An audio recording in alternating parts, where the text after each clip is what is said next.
Morning, नमस्कार।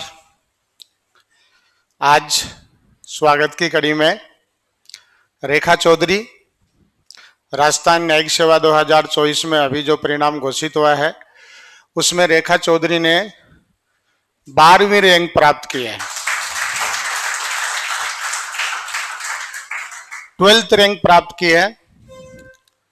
और रेखा चौधरी ने लॉ सब्जेक्ट में हाईएस्ट मार्क प्राप्त किए हैं।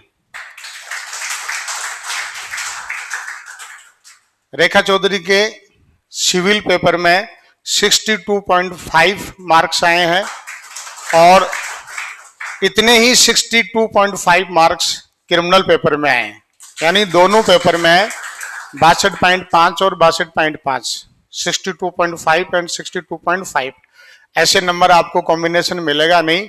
और केवल लॉ सब्जेक्ट में ही 125 मार्क्स प्राप्त किए इन्होंने, देखिए। और इनके हिंदी में 24 मार्क्स हैं और इंग्लिश में 10 मार्क्स आए। तो केवल हिंदी और इंग्लिश में 100 में से 34 मार्क्स प्राप्त करके भी रेखा ने 12वीं रैंक प्राप्त किए। अगर जितने हिंदी और इंग्लिश में टॉप रैंक करके जो मार्क्स हैं 51 नंबर, अगर उतने रेखा के मिल जाएं तो रेखा के आसपास भी कोई नहीं है, यानी फर्स्ट रैंक किसकी होती? रेखा की होती। यानी लॉ सब्जेक्ट में इन्होंने हाईएस्ट मार्क प्राप्त किए हैं, 62.5 एंड 62.5। इनके लिए बहुत बहुत बधाई, शुभकामनाएं। और रेखा हिंदी मीडियम स्टूडेंट है। सबसे खास बात यह है कि लोगों के मन में मिथक है कि आजकल हिंदी में नंबर नहीं मिलते। हिंदी मीडियम के बच्चे पहली बात तो 3 ईयर कोर्स करते हैं, 1 वीक सीरीज से पढ़ करके आते हैं और फिर आरजेएस की तैयारी स्टार्ट करते हैं एलएलबी फाइनल होने के बाद में। तो तैयारी करने में समय लगता है, तो मार्क्स कहाँ से आएंगे? 5 ईयर के स्टूडेंट हैं जो 5 साल से केवल लॉ करते हैं, पढ़ते भी हैं, इसलिए उनके नंबर ज्यादा आते हैं। लेकिन ऐसा नहीं है, जो कॉपी में लिखेगा उसके मार्क्स आएंगे। रेखा के इंटरव्यू में 20 नंबर मिले हैं।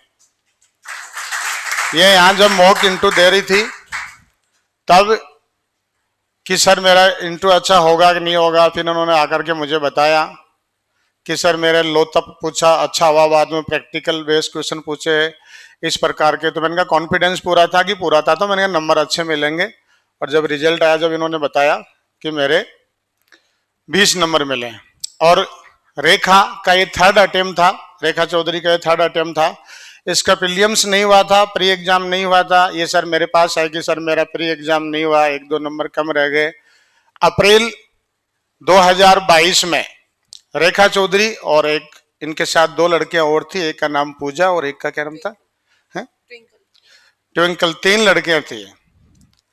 बट रेखा अप्रैल 2022 से लेकर के अब तक स्वास्तिक लॉ अकेडमी में फाउंडेशन बैच की स्टूडेंट, मैंने इनको कहा फाउंडेशन बैच ज्वाइन कीजिए और इवनिंग मॉर्निंग 2 साल में जितनी भी क्लासेज हुई हैं, चाहे वो आकाश सर की हो, चाहे मेरी हो, चाहे शुभम सर की हो, रेखा ने एक भी क्लास नहीं छोड़ी, सुबह से शाम तक। और एक भी मॉक नहीं छोड़ा, चाहे वो ऑब्जेक्टिव हो चाहे सब्जेक्टिव हो, सारे मॉक्स दिए मैंने। खुद ने खूब कॉपियां चेक की हैं रेखा की। आकाश सर ने, शुभम सर ने भी चेक किए कि सर बेयर एक्ट पे इतनी पकड़ है कि आप पूछो मत। तो लगातार इनकी मेहनत से, और अभी प्रेजेंट में जेएलओ है रेखा। अभी जो जेएलओ का परिणाम घोषित हुआ था थोड़े दिन पहले, उन्होंने जेएलओ में भी सफलता प्राप्त की। जब जेएलओ बनी थी, जब मेरे ऑफिस में इनका जब इंटरव्यू ले रहा था मैं, तब मैंने कहा था कि आप यही इंटरव्यू यहाँ स्वास्तिक लॉ अकेडमी में थोड़े दिन बाद में आरजेएस बन करके भी आओगे निश्चित तौर पे, और तब मैं आपका दोबारा इंटरव्यू लूंगा। और वही हुआ, 12वीं रैंक प्राप्त की और दोबारा यहाँ आज इस मंच पे स्वास्तिक लॉ अकेडमी के मंच पे है। आपको रेखा जी बताएंगी कि आपने किस किस प्रकार से पढ़ाई की, आप लोग भी पूछना। तो अगेन बहुत बहुत शुभकामनाएं रेखा चौधरी का, मोस्ट वेलकम, बधाई, शुभकामनाएं। इनके हस्बैंड मुकेश जी चौधरी, जिन्होंने पूरा सहयोग दिया इनकी पढ़ाई में, इनको भी बहुत बहुत बधाई, शुभकामनाएं। आप लोग भी आइए और इसके साथ साथ मैं कुछ और बातें बताता हूँ। अभी इनके हस्बैंड ने मुझे बताया कि पाली में हमारे बाली जो तहसील है उसमें 42 गांव की पंचायत है। कितने गांव की? 42, 42 गांव की पंचायत है जिनमें एक भी फर्स्ट ग्रेड का अधिकारी नहीं है। और रेखा पहली जो अधिकारी बनी है वो भी आरजेएस बनी है।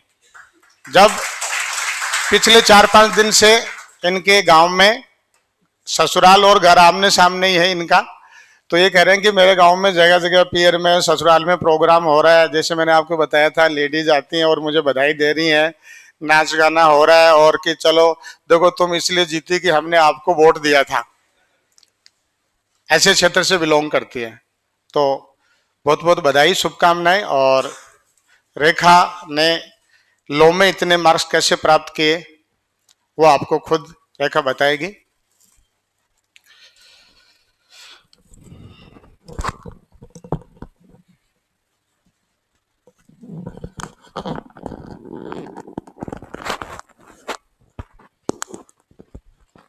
पहले तो मैं सर को थैंक यू बोलना चाहूंगी। मैं जो भी हूँ आज सिर्फ सर की वजह से हूँ।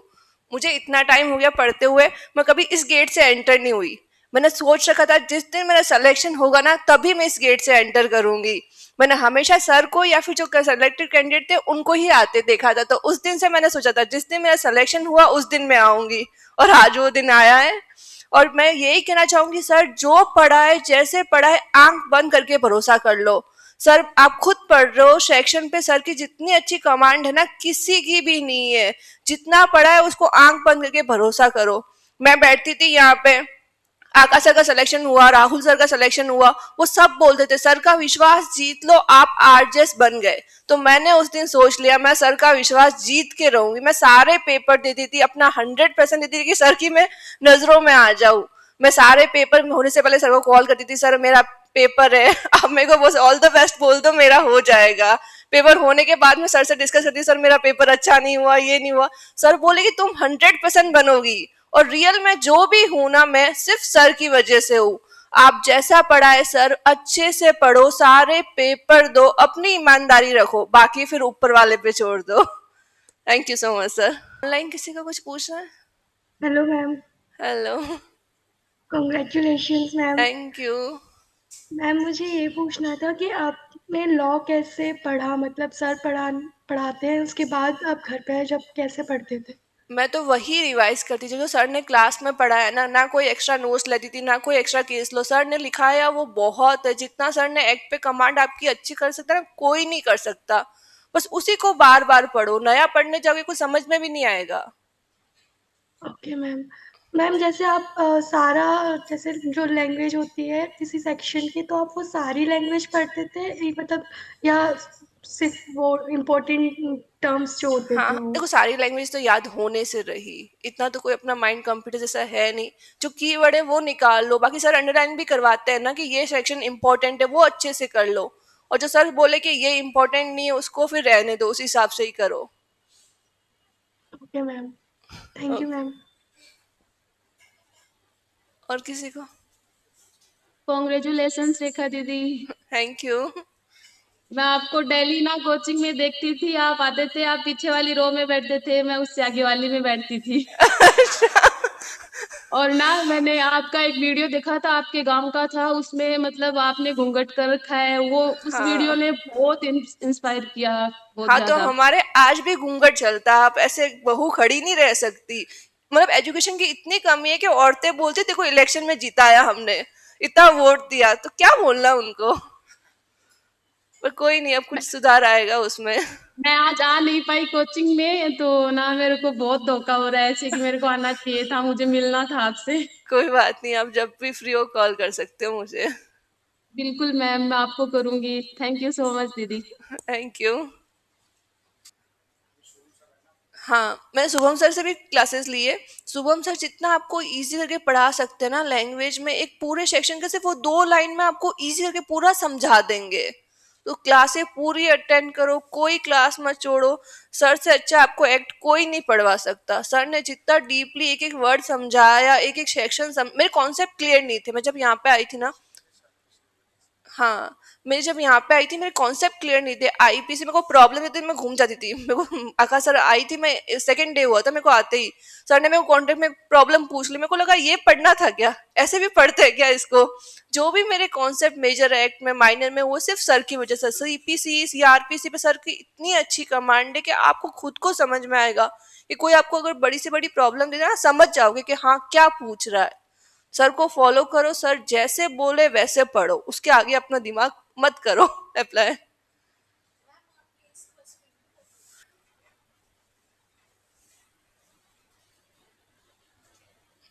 Thank you hello so ma'am. Much. हाँ हेलो मैम। हाँ हाँ, hello. Congratulation first of the. Thank you. Ma'am मैं ये पूछना चाह रही हूँ कि जजमेंट राइटिंग की तैयारी से आपने मैम कैसे करी, मतलब मैंने कोई बुक यहीं वगैरह से कि, रेफर? मैंने यहीं से किया। आप उसका एक फॉर्मेट याद कर लो जजमेंट का, कि कौन सा स्टेप कौन से बाद आएगा, क्योंकि कुछ वर्ड फिक्स होते हैं वो याद कर लो। बाकी जजमेंट में मेरी इतनी अच्छी कमांड नहीं रही, मैं गलत लिख के आई हूँ जजमेंट भी, तो मैं इतना उसमें क्या बताऊँ आपको। बस उसका जो फॉर्मेट है वो याद कर लो। बाकी कुछ क्वेश्चन मिले तो वो क्वेश्चन सॉल्व करो, सर से कॉपी चेक करवाओ अपनी, वही बता सकते हैं आपको उसके बारे में तो बेटर। और मैम जैसे अपन किसी सेक्शन का आंसर, सेक्शन बेस्ड कोई क्वेश्चन आता है तो उसका आंसर लिखने बैठते तो क्लॉज ऊपर नीचे हो जाते तो उसका हाँ तो कोई कोई मतलब? इश्यू नहीं है, वो तो होते ही होते, वहां पे तो प्रेशर में और भी चीजें कम याद आती है। बस जितना पेपर दे सकते हो ना उतने पेपर दो, ताकि आपका वो डर भी खुलेगा कि मैं कहाँ पे छोड़ रही हूँ, कहाँ पे नहीं लिख पा रही, और धीरे धीरे सब लिखना आ जाएगा आपको भी। Okay ma'am, thank you so much. Thank you. Okay, thank you so much.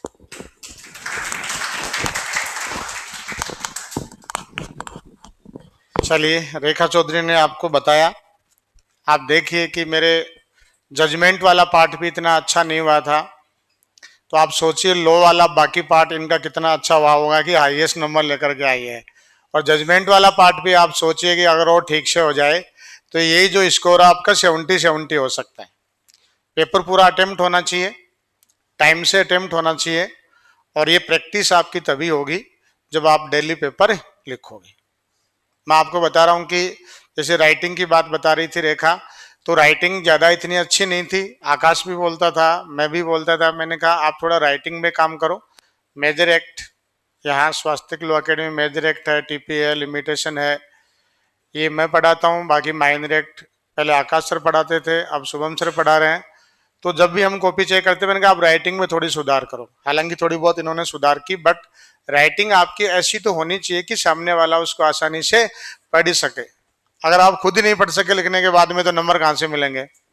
तो राइटिंग 1-2 नंबर का मैटर करता है, लेकिन आपने ठीक से लिखा। आप देख लीजिए, आप इतनी हिंदी मीडियम स्टूडेंट है, राइटिंग भी इतनी अच्छी नहीं है, उसके बावजूद भी हाईएस्ट नंबर लेके आई है। और लक भी काम करता है। जब प्रीलिम्स नहीं हुआ था मैंने कहा सब हो जाएगा, और 2 साल में देखो रात दिन उन्होंने मेहनत की। 10 साल इनको शादी हुए हो गए, इनका बड़ा योगदान है, सहयोग किया। जैसे इन्होंने बताया कि हमारे आज भी घूंघट पड़ता है, इनके वीडियो वगैरह आपने देखे होंगे। तो आप लोगों को भी ऐसा कुछ नहीं कि आप नहीं बन सकते शादी के बाद में। मैंने तो सब कुछ शादी के बाद ही किया है। मैंने तो जब 12वीं क्लास पास की तभी शादी कर दी थी घर वालों ने। 12वीं पास के बाद में रेखा की होगी, देखो इन्होंने बताई है 12th के बाद में।